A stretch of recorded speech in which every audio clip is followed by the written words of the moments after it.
dari mata kuliah Hukum Administrasi Negara dan Pelayanan Publik yang diampu oleh Ibu Dr. Tri Wahyuningsih M.Hum. Nah, tema pada episode kali ini adalah Sistem Hukum Nasional dalam Administrasi Negara yang diambil dari buku ajar Han dan Pelayanan Publik. Sebelumnya, perkenalkan saya Safila Adistian, mahasiswa PPKN Angkatan 2024 Universitas Ahmad Dahlan bersama dua rekan Saya Sofi Siti Santika dari Program Studi Pendidikan Pancasila dan Warganegaraan Angkatan 2024 dari Universitas Ahmad Dahlan. Halo teman-teman, perkenalkan nama saya Julita Puspitasari dari Program Studi Pendidikan Pancasila dan Kewarganegaraan Angkatan 2024 dari Universitas Ahmad Dahlan. Apa kabar nih kakak-kakak semua? Alhamdulillah baik nih. Safila apa kabar nih? Alhamdulillah baik juga. Semoga teman-teman yang menonton dan mendengarkan juga sama baiknya ya. Baik, nah kita bakal ngobrol-ngobrol nih Kak terkait dengan sistem hukum nasional itu di generasi muda seperti kita itu cenderung terdengar asing dan kaku seperti itu ya. Betul sekali. Padahal di bab 2 itu udah dijelasin loh, sistem hukum itu bekerja sebagai suatu kesatuan yang utuh, bukan hanya kumpulan pasal-pasal doang nih. Bener Jel, malah sistem hukum nasional kita itu yang mencerminkan identitas hukum negara. Isinya dibentuk oleh nilai dasar, struktur kelembagaan, dan praktik di masyarakat loh. Oh, pantas ya secara konstitusional pada Undang-Undang Dasar 1945 pasal 1 ayat 3 itu kan sudah dijelaskan bahwa negara Indonesia itu negara hukum gitu. Tepat. Dan sistem hukum nasional ini posisi hukum administrasi negara atau HAN itu sebagai cabang dari hukum politik yang berfungsi operasional. Artinya, HAN itu ada di persimpangan antara hukum tata negara dan hukum sektor lainnya, Phil. Persimpangan gimana itu sih? Maksudnya saling tabrakan atau gimana? Bukan tabrakan, tapi sifatnya relasi itu interdependensi alias saling tergantungan loh, Phil. Iya benar, hubungan HAN sama HTN itu sifatnya komplementer. HAN itu ngasih dasar normatif kewenangannya. Nah, HAN itu yang ngatur pelaksanaan kontribusinya sehari-hari. Termasuk relasinya dengan hukum pidana dan perdata, Jel. Emang hubungan dari hukum pidana dan juga perdata itu dibahas juga ya di bab 2 ini? Dibahas, Phil, kalau sama hukum pidana itu terkait penegakan hukum, dan kalau ada pelanggaran administrasi yang punya konsekuensi pidananya. Kalau sama hukum perdata itu terkait tanggung jawab pemerintahan. Kalau tindakan administrasinya itu menimbulkan kerugian bagi warga negara. Wah, berarti luas ya cakupannya. Nah, di bab 2 ini sendiri dibahas juga nggak soal teori Lawrence M. Friedman yang dimana itu salah satu teori favoritku sih. Wah, aku juga inget yang itu. Friedman membagi sistem hukum jadi 3 komponen yang penting. Yang pertama ada substansi, yang kedua ada struktur, dan yang ketiga ada kultur hukumnya. Boleh dijabarin sedikit nggak biar teman-teman yang lain juga ikutan paham? Singkatnya gini, Phil, substansi hukum itu produk aturan undang-undangnya. Kalau struktur hukum itu lembaga yang ngejalanin atau negakin hukumnya. Dalam hal ini aparat birokrasi di lembaga eksekutif.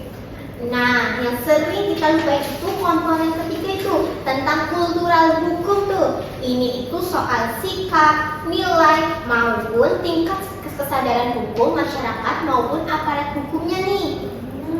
Artinya kalau aturannya udah bagus tapi kultur atau budaya hukum aparatnya itu masih malas-malasan, pelayanan publiknya juga bakal tetap down ya. Hahaha, bisa dibilang gitu nih Phil. Makanya kultur hukum itu krusial buat nentuin efektivitas hukum di lapangan. Tapi, kalau kita kritis dari komponen substansi, masalah terbesar di Indonesia saat ini justru karena kita mengalami fenomena overregulation atau hiperregulasi. Wah, ini penyakit birokrasi kita sih, Sim. Proliferasi atau jumlah peraturan kita itu terus bertambah banyak tanpa evaluasi yang memadai. Iya, Jel. Malah di bab 2 buku kita ada diagram khususnya loh yang ngejelasin dampak buruk dari overregulation ini terhadap administrasi publik. Oh, ada diagram dampaknya juga ya? Apa sih dampak negatif dari administrasi publik menurut buku itu sih? Di diagram itu disebutin dampak pertamanya adalah proses birokrasi jadi super kompleks dan lambat karena tahapan yang rumit loh. Pejabat di lapangan jadi bingung dan ketakutan karena adanya tumpang tindih. Bener sih, dan dampaknya juga sangat dirasakan nih oleh masyarakat. Biaya kepatuhan jadi tinggi, kepuasan masyarakat itu jadi merosot, bahkan waktu tunggu pelayanan itu jadi makin panjang nih. Iya, ujung-ujungnya juga efektivitas kebijakan pemerintah jadi menurun loh, dan integritas birokrasi kita ikut melemah juga. Ngeri juga ya hiperregulasi ini. Kalau aturan kita sebanyak itu dan rawan tumpang tindih, maka sistem hukum kita gimana cara mengatasinya, J? Sistem hukum kita itu mengatasinya lewat konsep hierarki peraturan perundang-undangan tufil atau kan formalnya diatur dalam Undang-Undang Nomor 12 Tahun 2011. Aturan di Indonesia kan emang disusun berjenjang ya, Jel. Aturan yang lebih rendah wajib selaras dan gak boleh bertentangan sama yang lebih tinggi kan?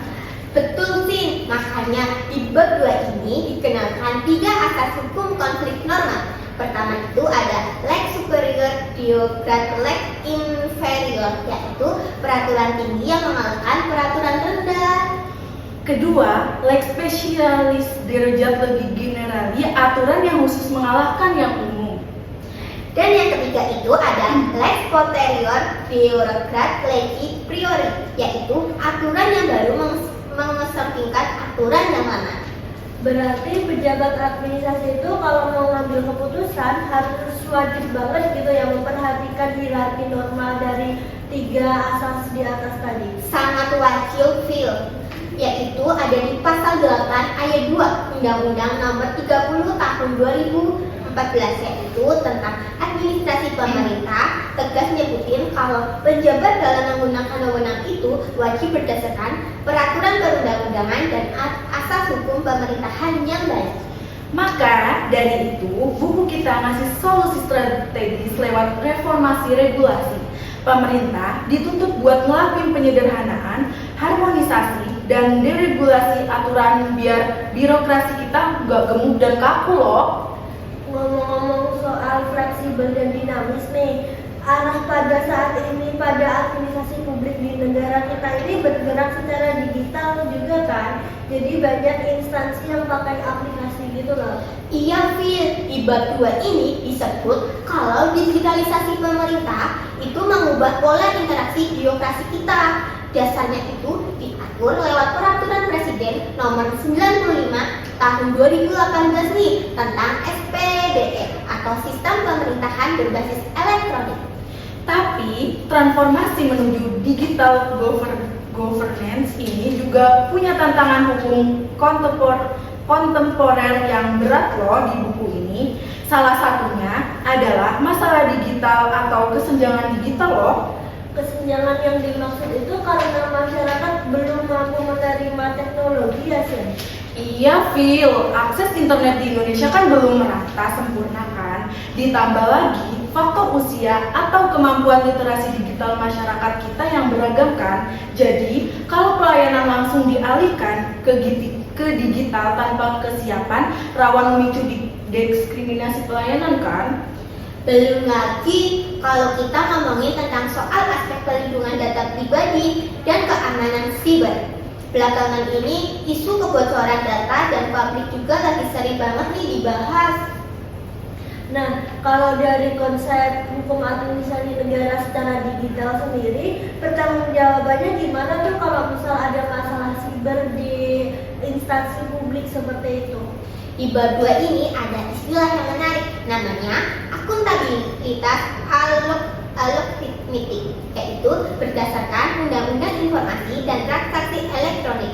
Setiap penyelenggaraan sistem elektronik itu wajib mengoperasikan sistemnya secara andal dan aman.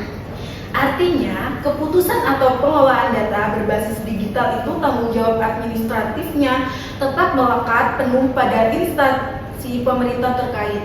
Kalau sistemnya gagal atau bocor, itu dihitung sebagai bentuk kegagalan administratif negara atau administrasi firewall.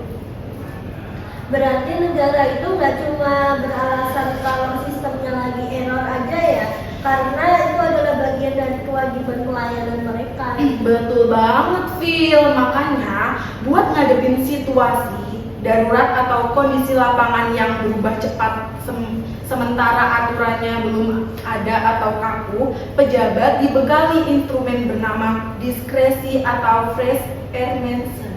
Konsep diskresi ini krusial banget dibuat, yaitu berdasarkan Undang-Undang Nomor 30 Tahun 2014. Diskresi ini kewenangan pejabat untuk menetapkan keputusan atau tindakan sendiri demi mengatasi persoalan konkret nih.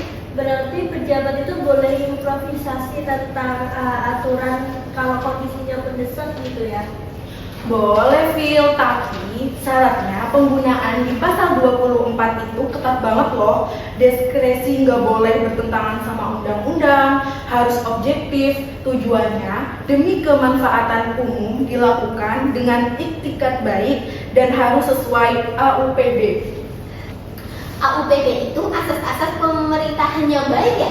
Iya, betul. Kalau diskresi itu dipakai asal-asalan tanpa dasar objek, itu dilarang kelas loh karena masuk kategori penyalahgunaan wewenang. Bisa dianggap begitu, melampaui wewenang atau bertindak sewenang, dan tindakan pejabat yang kayak gitu bisa batal demi kalau digugat masyarakat ke pengadilan dan PT UN loh. Wah, luar biasa sekali ya bedah buku dari bab 2 ini gitu. Kelihatan banget kalau sistem hukum nasional di negara kita secara administrasi negara itu harus bisa menyeimbangkan antara aspek legalitas formal dengan fleksibilitas di lapangan. Kuncinya di situ ya, Phil. Aturan dibuat bukan buat bikin birokrasi jadi kaku, tapi buat menjamin kepastian hukum sekaligus kemanfaatan konkret buat masyarakat warganya. Ya, seperti prinsip utama yang kita pelajari, hukum yang baik bukan sekedar hukum yang tertulis rapi di lemari, tapi hukum yang benar-benar hidup dan berjalan memberikan keadilan substantif.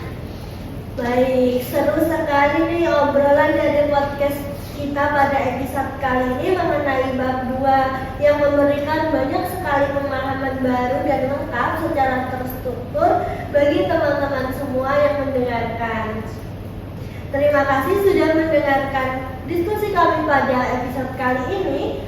Aku Safila Dan aku Jelita. Aku Cindy.